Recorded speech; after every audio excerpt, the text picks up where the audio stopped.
So I had a small topic here on this, because this whole verse 33, which we'll finish today and begin verse 34, is about family seva is not real dharma.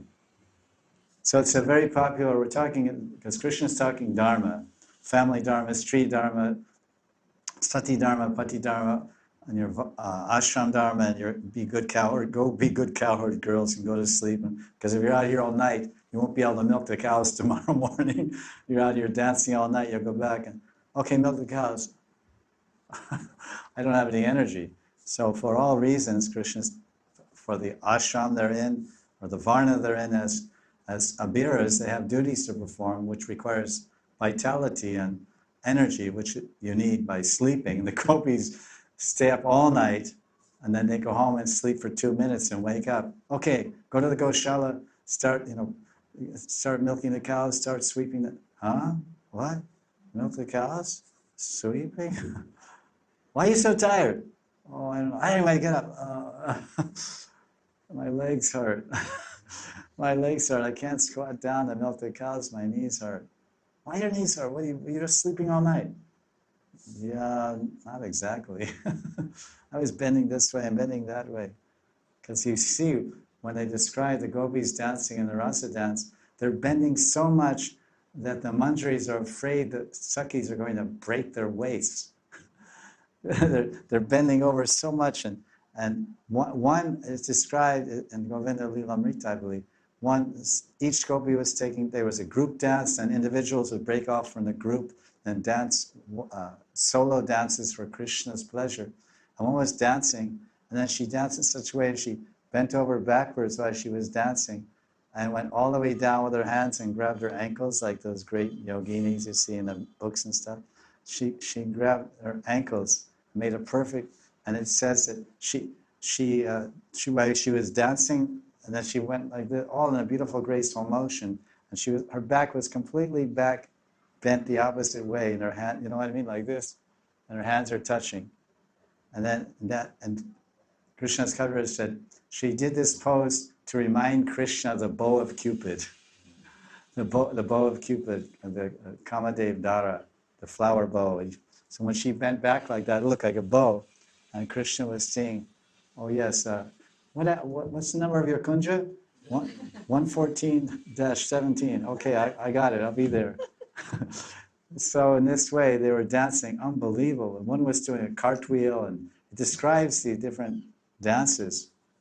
Depends on the edition of Govinda Lilamrita you have, because some of the editions, the author kind of adds a little extra descriptions here and there to expand the understanding or the visualization of the whole thing. That's why maybe not all of this is in Govinda Lilamrita.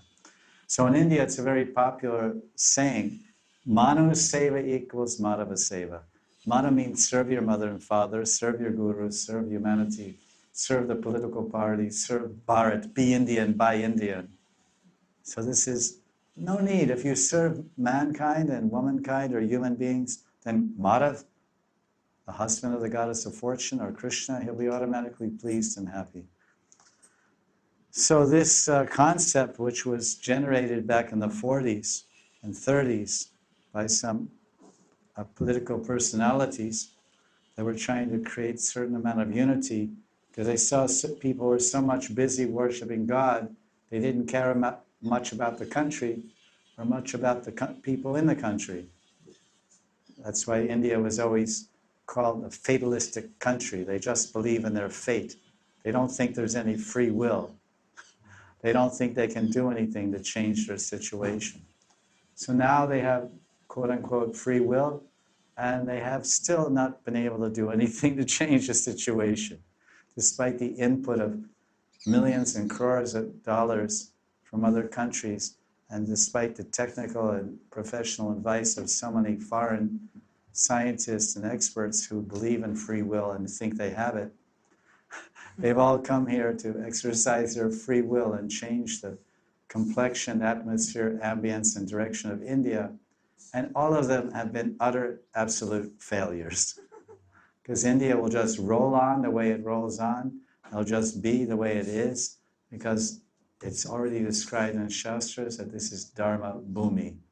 So Dharma Bhumi means it's a place where the Dharma will be taught and followed, and it's also a place where there will be considerable fighting, considerable fighting and wars over the Dharma and religious viewpoints of the Absolute, varying viewpoints.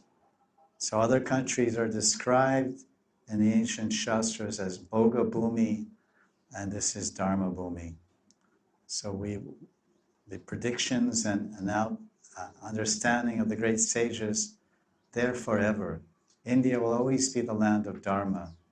It's only a matter of degree. And Satyuga, India is a land of 100% Dharma.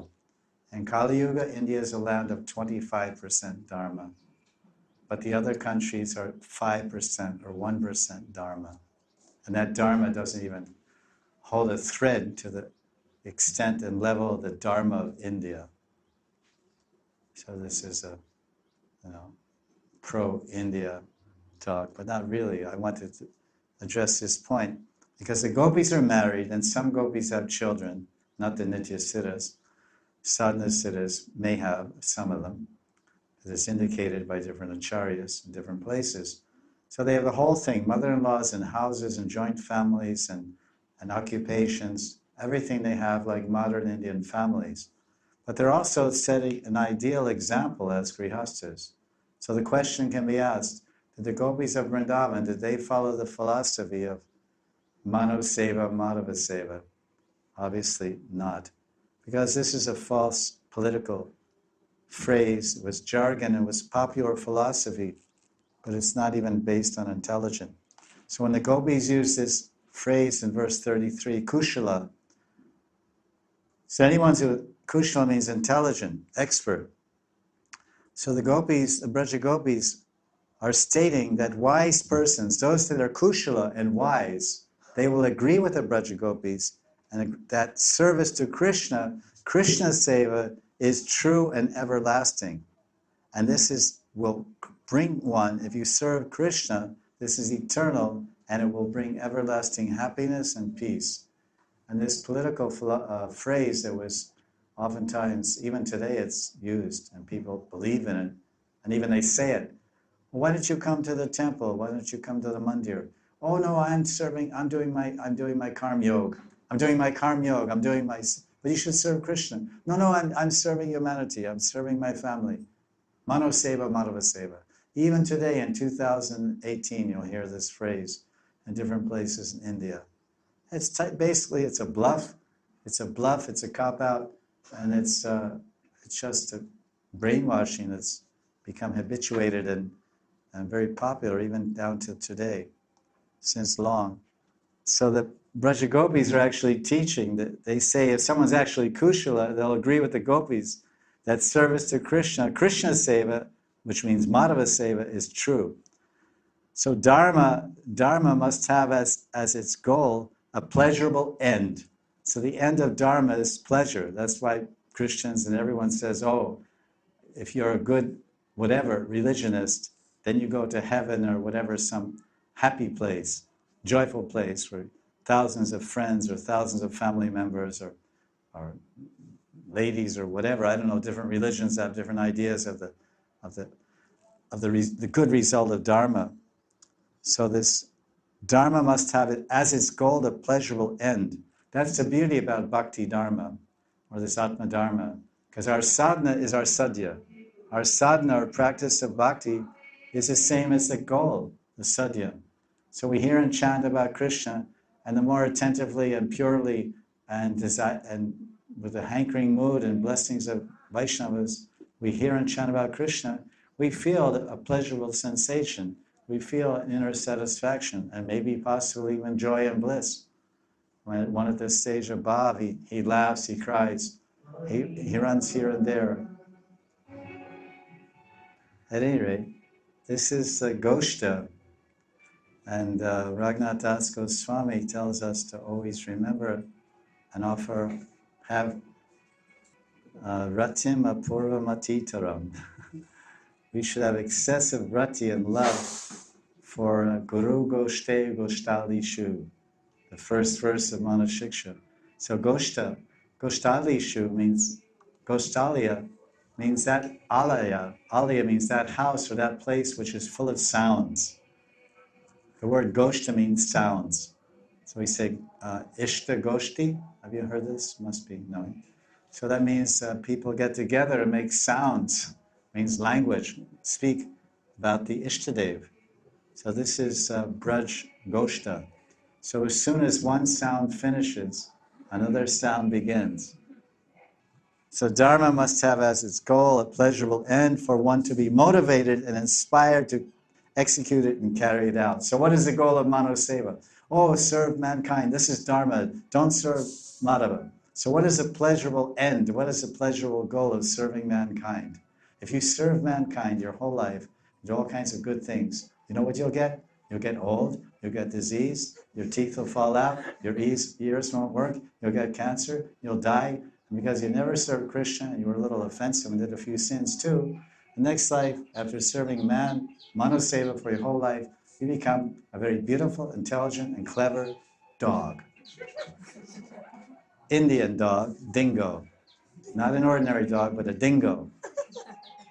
So the gopis are teaching this is Dharma, it should have a pleasurable end, and it should be everlasting and good things. So serving Krishna, instead of serving Mano, our husband, instead of serving Manu Seva, our husbands, relatives, children, we're doing Madhava Seva. So the gopis' philosophy is Madhava Seva automatically performs Mano Seva. Because if a human being serves Madhava, Sri Krishna, purely and fully and completely, then that man or woman will become a Shuddha Bhakta, a Premi Bhakta, and they will get moksha, liberation. And all throughout the Puranas it says, the benefit of one goes for the benefit of another. One man's karma becomes another man's karma. So that's why they say, you see, rishis and sages, there's so much teachings in karma. If you sit in line with someone else, if they're at a lower jati or lower position than you, then you'll take on some of their karmas. All these rules are there, so that's why they have these strict segregations and movements to keep one somewhat pure and free from the... Everyone has enough of their own karma, and those that want moksha are very careful about eliminating their own karma and avoiding the taking on of any more. So that's why the Vedas are full of minute laws. So what's the advantage? Mano Seva, Madhava Seva. There's no advantage. You may get prestige, you may get recognition, you may get a Nobel Peace Prize, but you won't get mukti or moksha. So that's what the gopis' example is, that the real dharma is Madhava Seva, automatically does Mano Seva, because if I become a pure devotee, then the Shastras say that 11 generations of Manu, 11 generations of Manu, or human beings, or some places it says 100 will get liberated. That means that the wife becomes a pure devotee of Krishna and attains Prem Dham Vrindavan, which means Prem Samadhi or Prem Mukti. Then the husband will get liberated, the children will get liberated, the father will get liberated, the grandfather, everyone will get liberated. Just like a forest, you can have a van or a forest with so many trees in it, all kinds of trees. But in the middle of that forest, there's one chandan tree or sandalwood tree. Then all the bark and the trunk of the wood of the trees, the neighboring trees neighboring the sandalwood tree, will all take up, to some degree, the fragrance of sandalwood. So maybe a pine tree or a walnut tree or whatever, but if it's near a sandalwood tree, when you cut the pine or walnut, it will smell something like sandalwood. And that's what you buy in the market when you buy, quote-unquote, pure sandalwood. It's the trees nearby the mother, like the motherboard. There's the mother tree, and they never cut that down. But they have all fast-growing trees that grow around it, and they grow up fast, absorb that fragrance, and they cut it, and they give it to you. Real sandalwood, if you have it, you don't have to grind it. You just put it in your house, and your whole house will smell 24/7 like sandalwood. That's why the great kings and rishis, not rishis, but kings of India, they would sleep on sandalwood beds if they in Rajasthan. All the time, beautiful cooling fragrance. There's heating fragrances and cooling fragrances and heating foods and cooling foods. Now we eat Loki and Tinda and all these, and Tori and all these foods which are cooling. There's summer foods and winter foods, We don't eat the heating spices, we eat the cooling spices. You follow the seasons.